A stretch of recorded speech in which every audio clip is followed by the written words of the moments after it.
Bonjour à toutes et à tous, c'est Sullivan et bienvenue sur Citizen Geek. Aujourd'hui, je vais vous tester cette petite prise de la marque Blitzwolf. Cette prise connectée va vous permettre de gérer pas mal de choses dans votre maison, que ce soit une lumière, une cafetière, enfin ce que vous voulez. De plus en plus de personnes utilisent des appareils connectés pour gérer l'éclairage. Par exemple, vous avez Philips avec les Philips Hue qui se débrouillent plutôt bien dans ce domaine. Vous avez également Netatmo, Somfy, enfin plein d'appareils connectés qui vous permettent de gérer votre maison au quotidien. Tous ces produits sur le marché vous permettent de gérer votre maison aussi bien à l'intérieur qu'à l'extérieur. Certes, la domotique ce n'est pas nouveau, mais aujourd'hui avec les nouvelles technologies, il est beaucoup plus simple de piloter vos équipements. Avec votre smartphone, mais aussi à la voix, grâce à Alexa, Siri et également Google Assistant. Désolé, je ne sais pas. Bon, eh oh Alexa, me dérange pas quand je travaille s'il te plaît. Tout de suite, je vais vous tester cette prise connectée de la marque Blitzwolf. La seule chose qui est compliquée avec cette prise, c'est simplement prononcer son nom. Blitzwolf, on aurait pu faire plus simple. Au départ, je croyais que c'était une marque allemande, mais au final, c'est une marque chinoise, mais bon, ça fonctionne plutôt bien. Au niveau de l'installation, en tout cas, ça a été relativement simple. Sur la page d'accueil de l'application, vous avez quelques informations sur la température, la pression, etc., etc. Donc, des petites informations de météo. Alors, ici, vous avez la prise du bureau. Vous pouvez l'appeler comme vous voulez. Moi, je l'appelais comme ça. Là, ici, elle est éteinte. Donc là, avec le petit bouton, je peux l'allumer. Donc, à distance, que je sois à la maison ou à l'extérieur.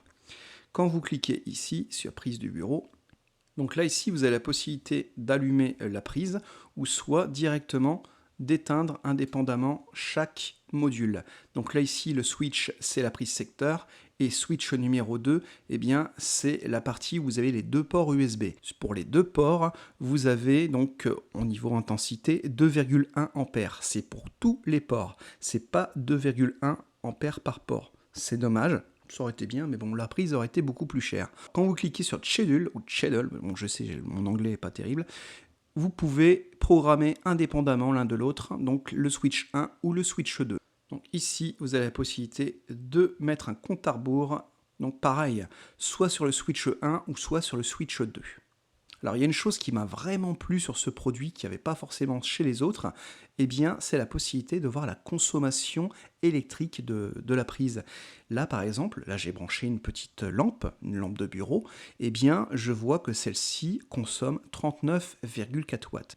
Ça vous donne vraiment une idée de votre consommation, donc en watts, en milliampères également, vu que P est égal à U fois I, donc 233,4 fois 172 mAh, eh bien ça fait 39,4. Ouais, bravo. Alors vous avez aussi la possibilité de savoir le total de la consommation depuis que vous avez utilisé cette prise. Là par exemple on est en mois de juillet, ça pourra me dire combien j'ai consommé avec cet appareil. Alors, cette prise peut être contrôlée par la voix, avec Alexa, avec Siri. Alors avec Siri, il faudrait que je vérifie, mais il me semble qu'on peut le faire. Avec Google Assistant, donc avec une Google Home, vous pouvez commander cette prise.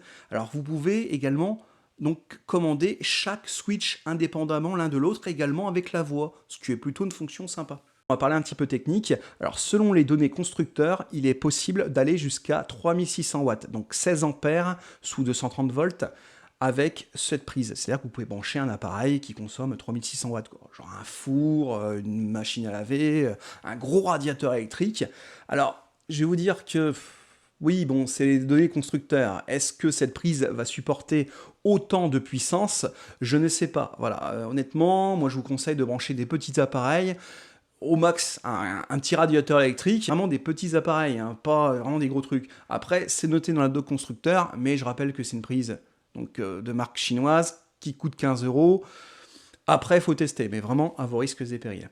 Alors, ce que j'ai bien aimé sur cette prise connectée, c'est ces deux petits ports USB qui vous permettent de brancher un smartphone, une tablette. Alors, au niveau intensité, c'est assez léger. Pourquoi? Parce qu'il y a 2,1 ampères pour les deux ports.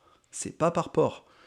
Généralement, sur un chargeur, vous avez 2,1, 2,5 ampères au max. Enfin, généralement, c'est la moyenne. Là, c'est pour les deux. Donc, ce qui fait une moyenne à 1, quelque chose, 1,05 par port. Et comme je le disais tout à l'heure, vous avez la possibilité de contrôler aussi bien avec l'application ou avec la voix, indépendamment, les deux switches, le secteur et également les ports USB.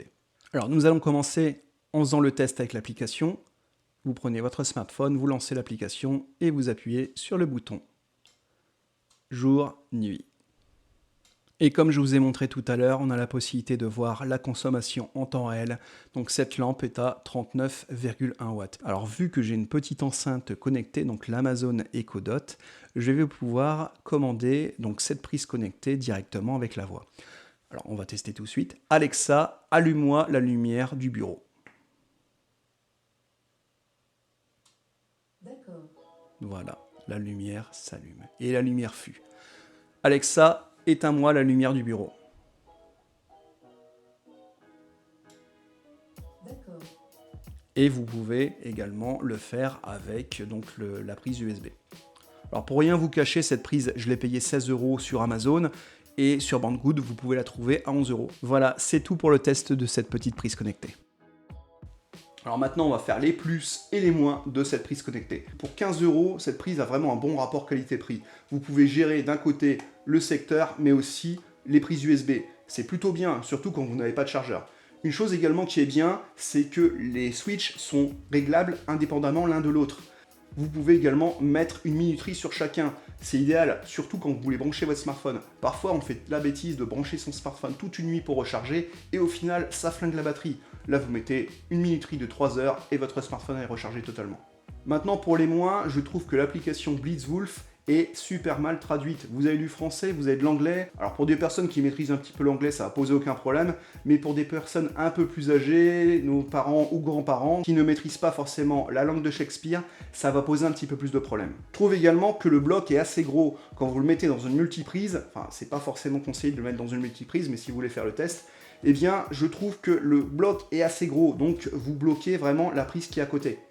En tout cas, j'espère que ce petit test vidéo vous aura plu. N'hésitez pas à mettre un commentaire ou un pouce j'aime si vous avez aimé cette vidéo. Également de vous abonner, ça me ferait vraiment très plaisir. Vous pouvez également vous abonner sur Facebook, Twitter, Instagram et également consulter le site citizengeek.fr. Je vous dis à très bientôt pour de prochaines vidéos. Ciao!